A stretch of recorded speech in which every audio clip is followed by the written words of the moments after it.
جی، اکثر والدین یہ 3 غلطیاں کرتے ہیں، اور غلطی نمبر 1 یہ ہے کہ والدین اپنے آپ کو پرفیکٹ بنانے کی کوشش کرتے ہیں، اور اس پرفیکشن کے چکر میں وہ اپنے بچوں کو مٹیریلسٹک تمام چیزیں لے دیتے ہیں، وہ ٹوائز لے کے دیتے ہیں، وہ استعمال کی ہر چیز لے کے دیتے ہیں، لیکن جس چیز کی سب سے زیادہ ضرورت ہوتی ہے، جو والدین اپنے بچوں کو نہیں دے پاتے، وہ ہے کوالٹی کا وقت۔ وہ وقت جس میں آپ نے بچے کے ساتھ باتیں کرنی ہے، جس میں آپ نے بچے کو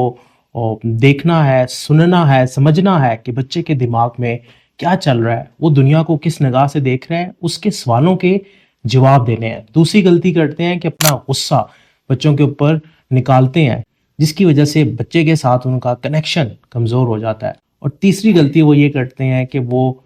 چیلنجز کے لیے بچوں کو تیار نہیں کرتے۔ کوئی بھی چیلنج جب بچے کے سامنے آتا ہے تو کوشش کرتے ہیں کہ اسے خود سے حل کر دیتے ہیں، جس کی وجہ سے بچے کے چیلنجنگ مسل بلڈ نہیں ہوتے۔ تو یہ 3 غلطیاں آپ کے بچے کی ترقی کو، آپ کے بچے کی پروگرس کو بری طرح متاثر کرتی ہیں۔ لہٰذا ان 3 غلطیوں کو اوائڈ کریں، اور جتنا ممکن ہو سکے ان سے